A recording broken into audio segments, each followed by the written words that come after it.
को powered by Vimal. Vimal बोलो जुबा केसरी. 20 जागा आमच्या जिथं आहे ज्या मजबूत आहे. आम्ही गेल्या 1 वर्षापासून काम करतो आहे.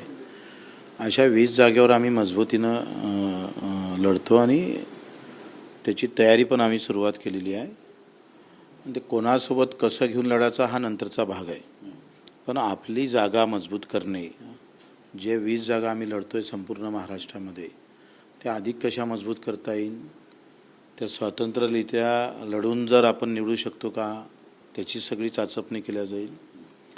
कोणाला 20 जागेमध्ये किती जागामध्ये आपण कोणासोबत प्लस होऊ शकतो, मायनस होऊ शकतो, या सगळ्या तपासणी आणि काही मुद्दे घेऊन जमलंच तर आम्ही संभाजीनगरला एक मोठं अधिवेशन या संदर्भात महाराष्ट्राच्या कार्यकर्त्याचं घेऊ आणि 9 ऑगस्टपर्यंत, ऑगस्टच्या पहिल्या हप्त्यापर्यंत आणि जुलैपर्यंत, जुलैच्या पूर्ण महिना आम्ही पूर्ण सगळी चाचपणी करून त्या पद्धतीनं समोर जाऊ.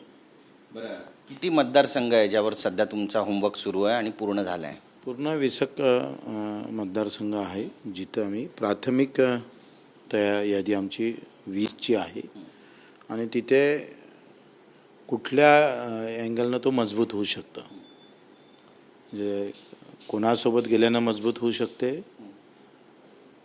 नाही गेलो स्वातंत्र्य लढलं तर कसं मजबूत होऊ शकतं, ह्या सगळ्या पाहणी तपासणी सुरू आहे. नक्कीच. मग महायुती सोडणार बच्चू कडू असं म्हणावं?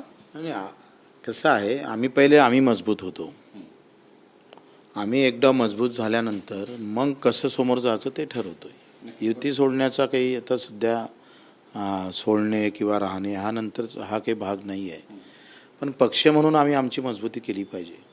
तुमची जी मुख्य भूमिका आहे किंवा जी ठोस भूमिका आहे ती आज किंवा उद्या तुम्ही मांडणार आहात का? किती वाजेपर्यंत मांडणार? नाही, असं काही मांडणार नाही. तर ही आम्ही फक्त एकेकाला आज आम्ही 5-7 लोकांना बोलावलं, त्यांचा सगळा बाजू समजून घेतल्या मतदारसंघाच्या, तिथले काय समीकरण आहे, पक्षाचे समीकरण, इतर समीकरण का आहे, कुठले मुद्दे त्या मतदारसंघाचे आहे, हे सगळं समजून घेऊन समोर जाऊ. या लोकसभेमध्ये पण तुम्ही अमरावतीतून तुमचा उमेदवार दिला होता, त्यामुळे कॉन्फिडन्स कुठेतरी वाढलाय? नाही, आमचा निवडणुकीमुळं कॉन्फिडन्स वाढतं असं नाही आहे, आमच्या कामामुळं वाढतं आहे. राजकारण ही दुय्यम गोष्ट आहे. पण काम आम्ही ज्या पद्धतीनं केलं, महाराष्ट्रात ज्या पद्धतीनं काम आपण उभं केलं, तुम्ही जर विचार केला प्रहारचा, तर अनाथासाठी एकही आवाज त्या सभागृहात कधीच कोणी उभा मोठा केला नाही. राजकीय त्याच्यामुळं आमचे गणितं मजबूत होणार नाही आम्हाला माहीत आहे, कारण त्याची संख्या फार जास्त नाही आहे. पण ते वेदना किती आहे ते बच्चू कडूला माहीत आहे, ते प्रहारला माहीत आहे, ते इतर पक्षाला माहीत नाही. मग अनाथासाठी केलेलं आरक्षण निर्माण केलं, आपण देऊ शकलो, ही आमची मोठी मजबूती आहे. समाज म्हणून आम्ही, एक सैनिक म्हणून, दिव्यांग असेल, शेतकऱ्याचे आंदोलन असेल, रुग्णसेवा असेल, यामध्ये आम्ही अतिशय, मला वाटते, खूप चांगलं काम इतर पक्षापेक्षा आम्ही चांगलं केलेलं आहे असं एकंदरीत चित्र आहे. त्या ताकदीवर आम्ही समोर जाऊ. नक्कीच. मंत्रिमंडळाच्या विस्ताराचे पुन्हा एकदा वारे वाहू लागलेले आहे. तुम्ही यापूर्वीच म्हणाले की मला नको. राजकुमार पटेल यांच्या नावासाठी सुद्धा तुम्ही आग्रही आहात का अजूनही?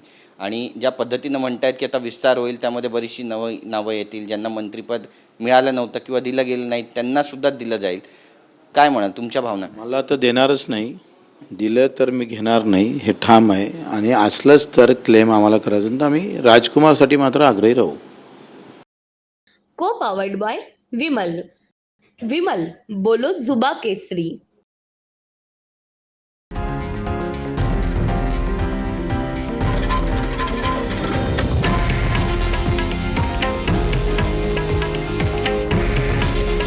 हे आहे देशातील नंबर 1 न्यूज नेटवर्क आणि आपण पाहत आहात TV9 मराठी. काळजी तुमची, हित महाराष्ट्राचं.